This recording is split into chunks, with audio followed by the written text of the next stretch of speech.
Que la bénédiction de Dieu le Père, de Dieu le Fils et de Dieu le Saint-Esprit soit avec vous et avec toute votre famille. Mon frère bien-aimé, ma sœur bien-aimée, soyez les bienvenus à ce moment de refuge et de communion. Je vous invite maintenant à vous déconnecter du monde extérieur. Trouvez un lieu de paix dans votre cœur et permettez à la présence du Très-Haut de vous envelopper complètement.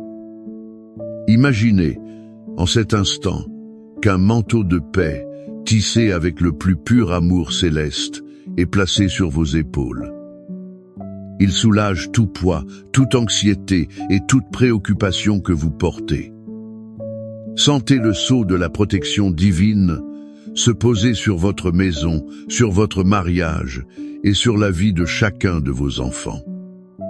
Il déclare que ce foyer, cette famille, appartient au Seigneur. Ce n'est pas seulement un temps de parole, mais une rencontre sacrée où le ciel touche la terre. Notre clameur monte comme un encens doux, et la réponse de Dieu descend comme la rosée du matin. Respirez profondément. Sentez la sainteté de ce moment. Vous êtes au bon endroit, au bon moment. Vous allez recevoir une parole d'espérance, de force et de restauration pour votre famille.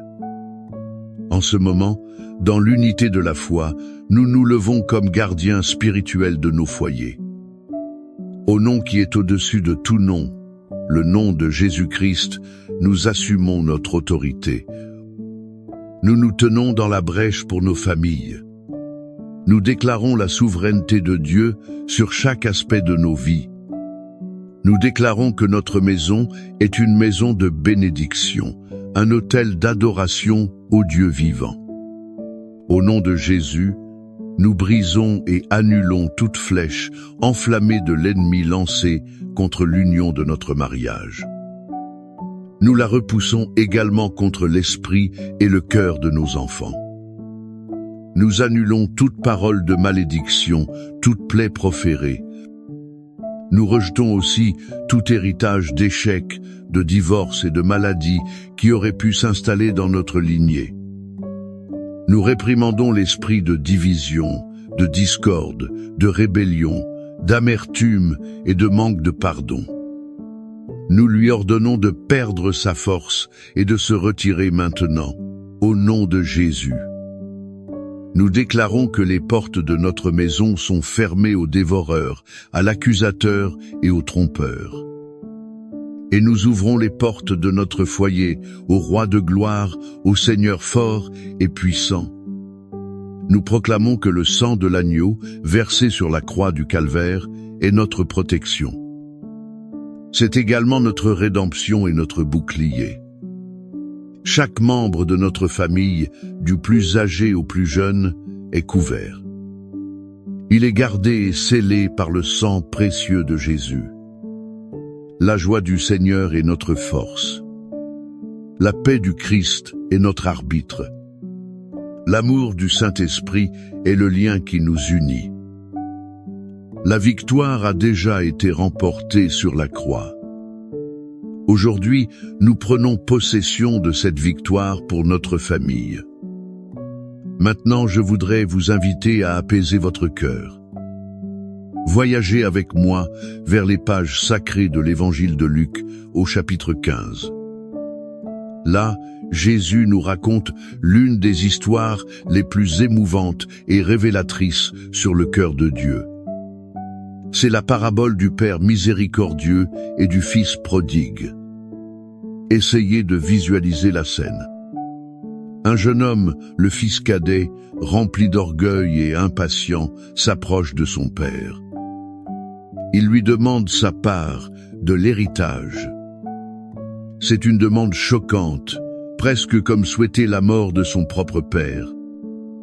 Et le père, le cœur certainement brisé, mais respectant le choix de son fils, lui remet ses biens. Nous voyons le fils partir pour une terre lointaine. Il est à la recherche d'une liberté qu'il pensait trouver dans l'absence de règles et le plaisir sans limite. Il dépense tout. chaque pièce, chaque bien. Et quand la fin arrive, quand la crise le frappe, il se retrouve au fond du gouffre. Il s'occupe de porcs, souhaitant manger la pâtée donnée aux animaux. L'odeur de la misère, le froid de la solitude, le goût amer du repentir. Combien de nos foyers ne ressentent pas la douleur d'une place vide à table? Combien de pères et de mères ne regardent pas l'horizon, comme ce père? Ils attendent de voir une silhouette familière revenir. La douleur de la séparation est l'une des plus profondes qu'une famille puisse expérimenter. Mais c'est au fond du gouffre que la lumière de la raison commence à briller. Le texte dit que le fils revint à lui. Il se souvint de la maison de son père. Il se rappela que même les serviteurs de son père avaient du pain en abondance. Lui, en revanche, périssait de faim. Et il prend une décision. Je me lèverai et j'irai vers mon père. Et ici, mon frère, ma sœur, se trouve le cœur du message. Tandis que le fils était encore loin, le père le vit. Cela signifie que le père n'a jamais cessé de regarder. Chaque jour, ses yeux balayaient l'horizon. C'était avec l'espoir tenace et infatigable de celui qui aime inconditionnellement. Il n'attendit pas que le fils arrive à la porte. Il n'attendit pas une demande formelle d'excuses. Le père courut. Il courut à la rencontre du fils sale, humilié, brisé. Il l'embrassa, le couvrit de baisers. Il couvrit la honte du fils avec la dignité de son amour. Cette étreinte n'était pas seulement des retrouvailles, c'était une restauration. Et le père ordonne: apportez vite la plus belle robe et revêtez-le. Mettez-lui un anneau au doigt et des sandales aux pieds. Le vêtement neuf représentait l'honneur restauré. L'anneau, l'autorité et l'identité de fils.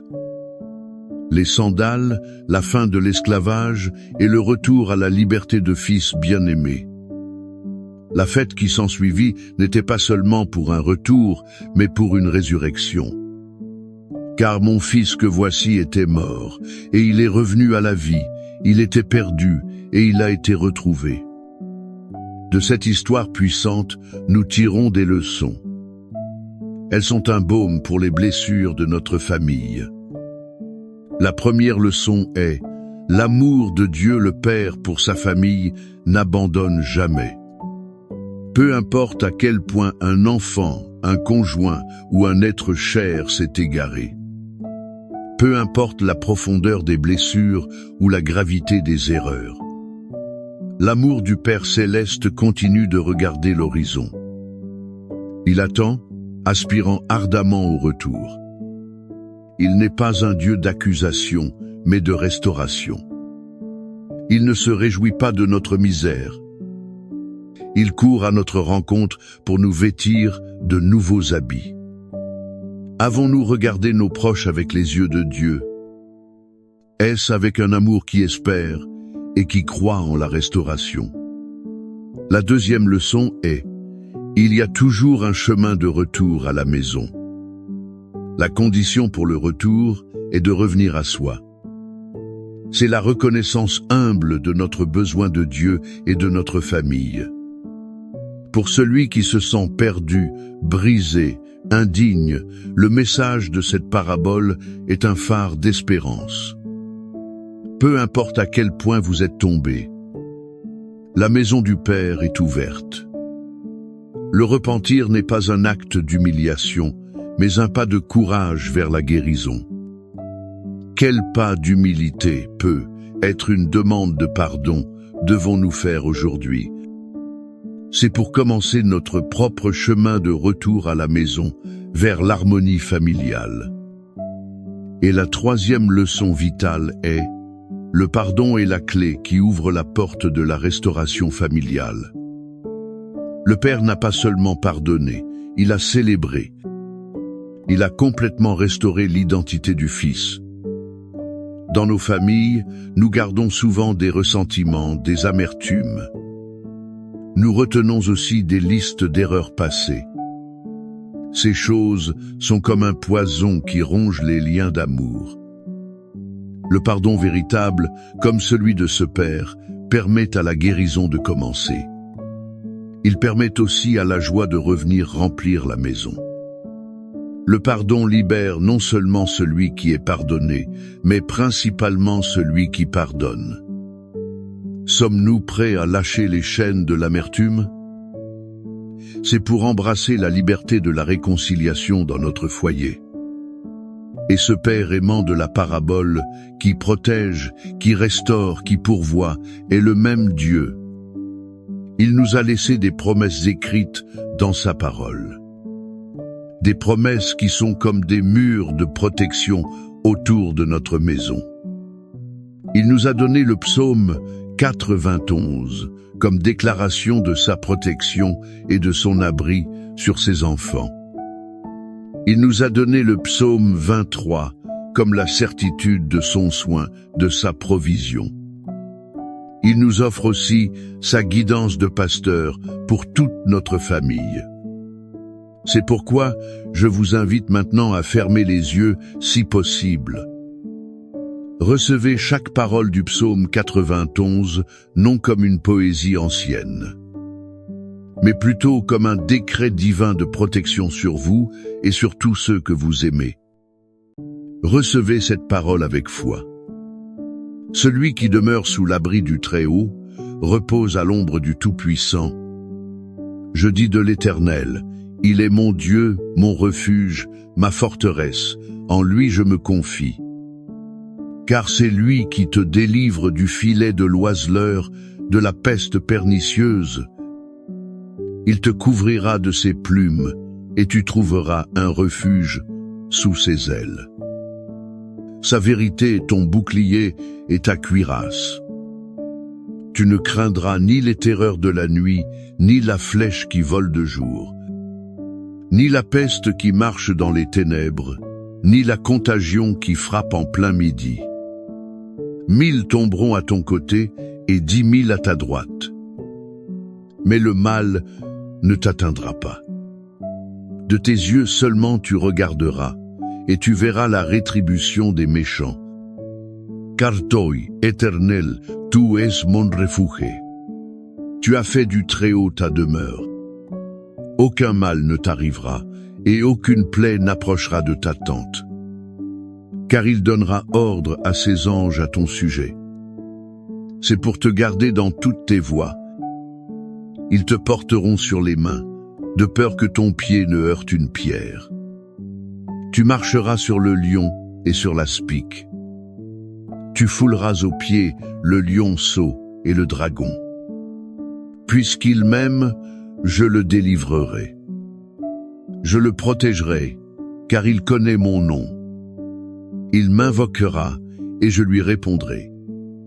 Je serai avec lui dans la détresse. Je le délivrerai et je le glorifierai.